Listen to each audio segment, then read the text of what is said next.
Well, hello, folks out there in YouTube land. Got a big show lined up for you. Let's get right on into it. All right, I'm starting this one a little bit late today. I got stuck at work. You know that happens with me. Drink it up, big boss! All right, drink it up, gambler. Yeah, it was tough out there. That wind was cutting. But anyway, let's get right on into this one. Yeah, Ryan Day, he's definitely feeling the hot seat. I included him in my hot seat video the other day. And there's even talk about Urban Meyer possibly coming back to Ohio State. I don't think that should shock anybody. He's not that old and probably didn't like the way he went out in Jacksonville.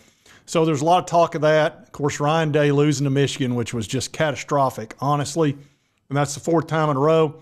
And it's been really tough up there. I think it's not easy being the head coach of the Ohio State Buckeyes when you're losing to Michigan. Probably very difficult. You don't talk to me like that. People are scared of me. Why would anyone be scared of you? I hate you, you big fat turd. We're also going to talk about National Signing Day, talk about my VOLS, talk about Ohio State, look at the team rankings, all that kind of stuff. And, of course, it looks like there's a really good chance we're going to play Ohio State at the Shoe, their home stadium. They are ranked number 8. We are ranked number 9 in the playoff. So unless something happens with Penn State or the Georgia-Texas game, if there's some sort of moving of positions there, that could change things. But as of right now, I'm assuming we're playing Ohio State, which should be a heck of a ball game, honestly.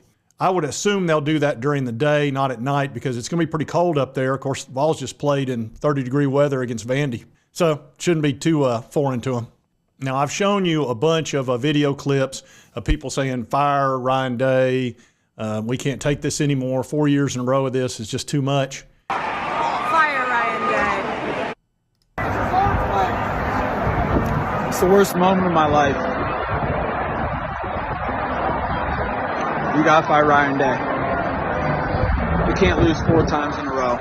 And I understand that. And I don't blame that completely on Ryan Day. I know there was the Connor Stallions sign stealing thing. One of the things that got me interested in Ohio State was the fact that I believe Connor Stallions was involved not only with the sign stealing, but he also, according to multiple reports, was sending signals and signs to other teams that could derail teams that could block Michigan's path to the playoff, the Tennessee Vols being one of those, and, of course, Clemson Tigers.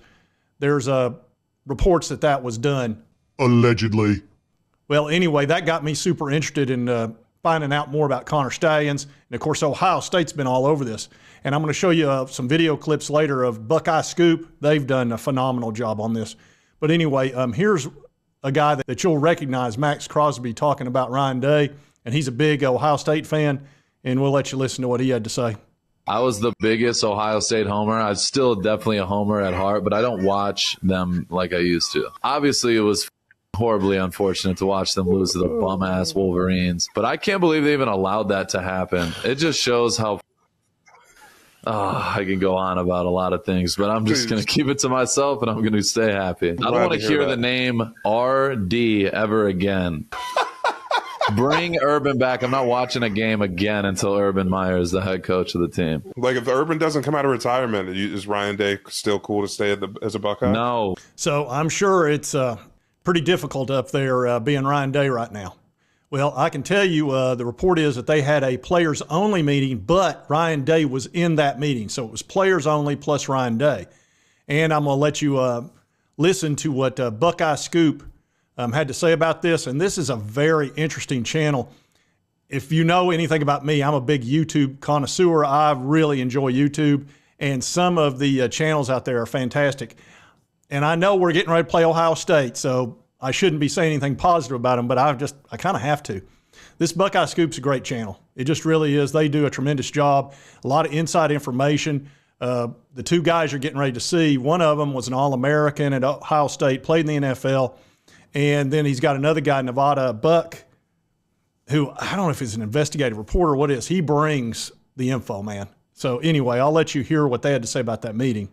But the most interesting thing was really the Ryan Day kind of did the Norman Dale from Hoosiers.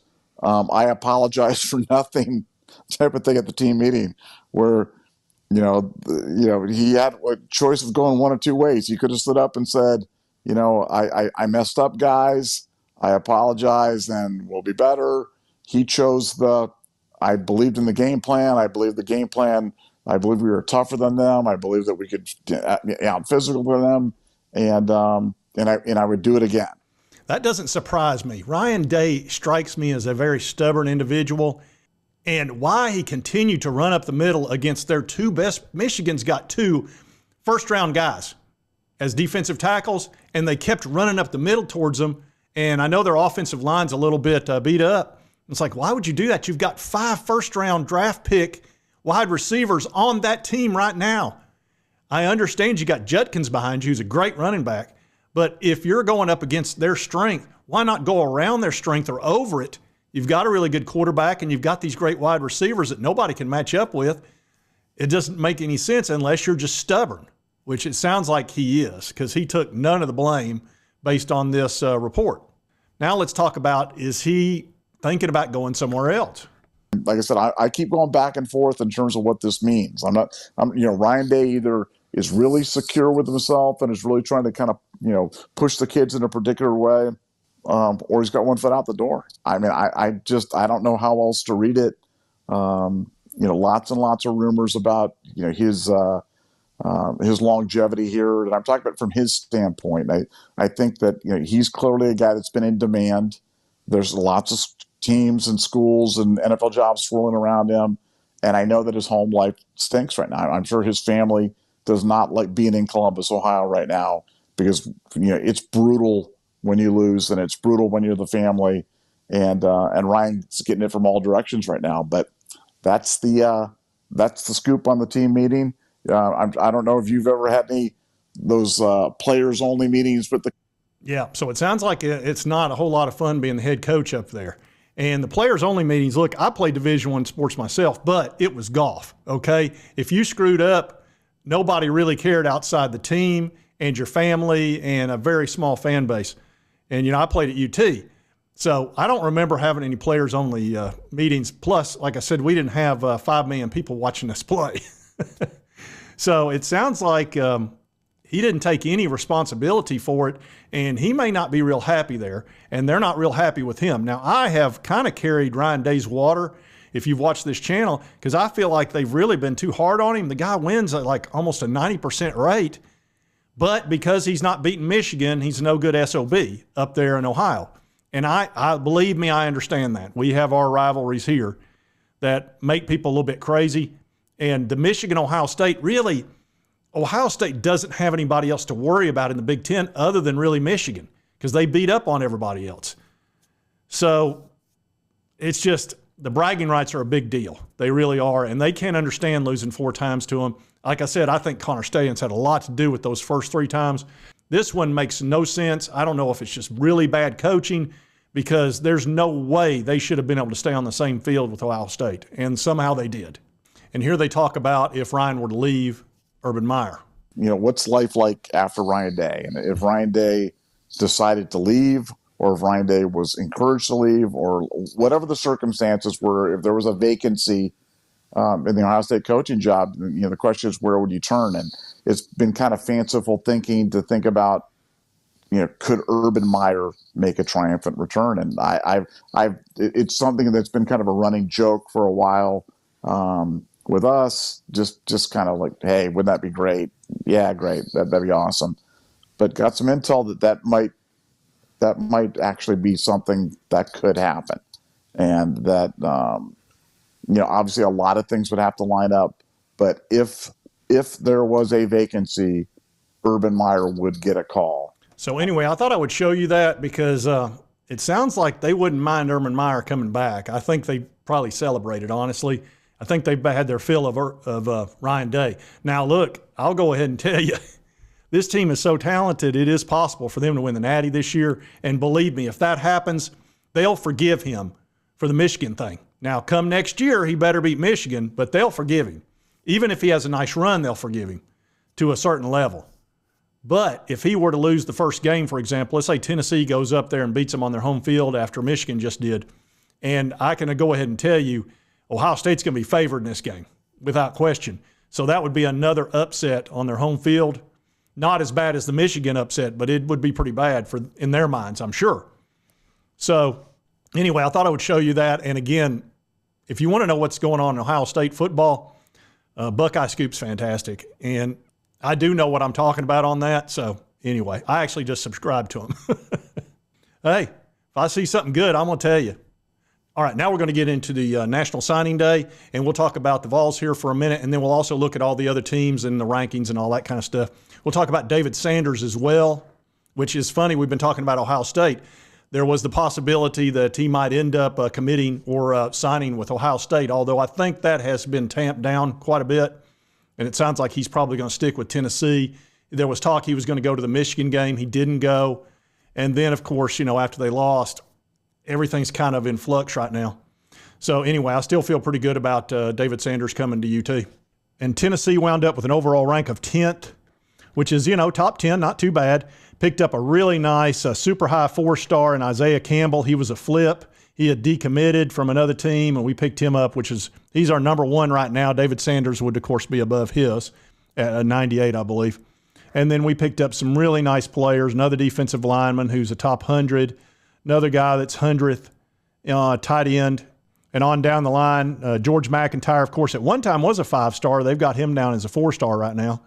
Ethan Utley, really nice 4-star defensive lineman. Great linebacker play. Christian Gass, very pleased with him. I've shown you his highlights before. On down the line, just some really good, strong players. And let's take a look at all the teams. Texas is number 1. I'm not sure why Texas is recruiting so well.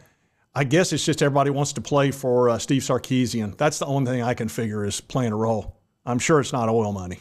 Haven't you noticed? You got to be a man to play in my league. Okay, maybe it is oil money. Georgia's number 2. They're, look at those numbers. Almost 93 on the average ranking. Alabama's got a fantastic class, 93.4 average. That's great. My Alabama Crimson Tide. Oregon, of course, they've got the Nike money. 4 5-stars. Arg, 93. They've got the highest average. Ohio State's right in there as always with a 92.46 average. They're 5th. Here's Auburn after a horrible year. Auburn's a really good team with a really foolish, stubborn coach who is a good coach. He's just really stubborn when it comes to QB. He should have gone and gotten a QB, didn't do it, stuck with Peyton Thorne.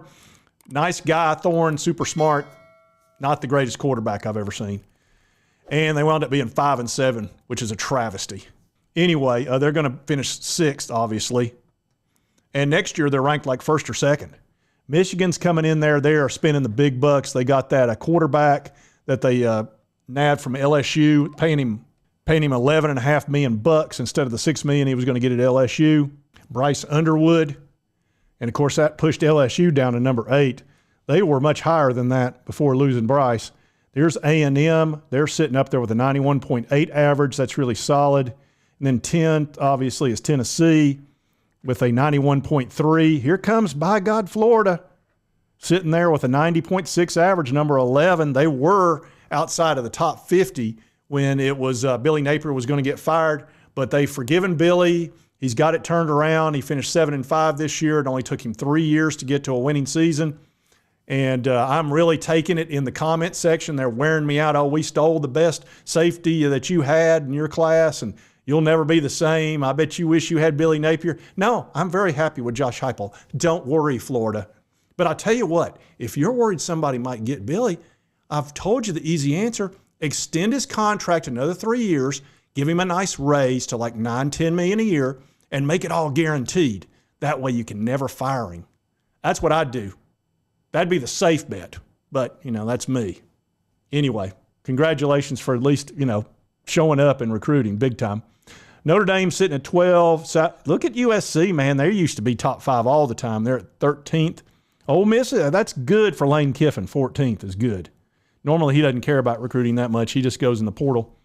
And Miami's not as high as usual. They're not spending as much money this year. Still a good class, though. And on down the path here, as you can see. Look at South Carolina's 20th. That's good for them. Missouri's 19th. That's good for them. And here you can see the playoff situation. Of course, we're sitting here at number 9. Now, this could change because Penn State's sitting at number 5. If they get boat raced by Oregon in their conference championship, who knows? They might get pushed to number 9. We could be moved to number 8, and Ohio State could be moved to number 7, which means they'd play Indiana and we would play Penn State. And Georgia is sitting there at number 7. What if they get beat up by, although I wouldn't think they would, by Texas, but if they did, they might move to, 9th or 10th. We'll see. If that were to happen, let's say Georgia got moved to 9th, we'd go to 8th. Yeah, let's say that were to happen, then again, Ohio State would play Indiana, and we'd play Georgia at home. So that could be interesting as well. I wouldn't mind a rematch, especially at Neyland. I'm telling you, it's hard to win in Athens. Nobody's done it in 5 years. Georgia is much more gettable on the road. They lost 2 games this year, both on the road.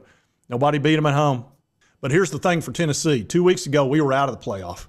Now we're back in, so I'm not going to let it upset me if we don't get a home field game. I'd love to have one. Neyland would go crazy. You can imagine. It'd be great for the city, but we're in. And here's what you do in a playoff. Win. Win. What are we waiting for? Take this! You survive in advance. That's the only thing that matters. So we'll see how it plays out. I think we're heading to the shoe. There's probably a 90% chance of that at this point. But anyway, the Ryan Day thing's pretty interesting.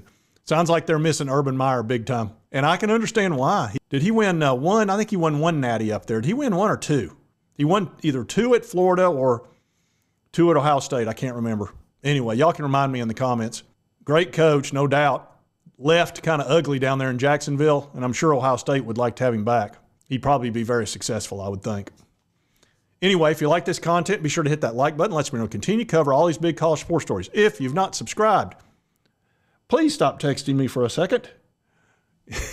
And if you haven't subscribed, hit this little button right here. It won't cost you a dime. Help you get my content. And right over here's the most recent video, YouTube. Thanks, you'll enjoy. And we'll see you next time on Sports Talk Jay. Phone never stops, man.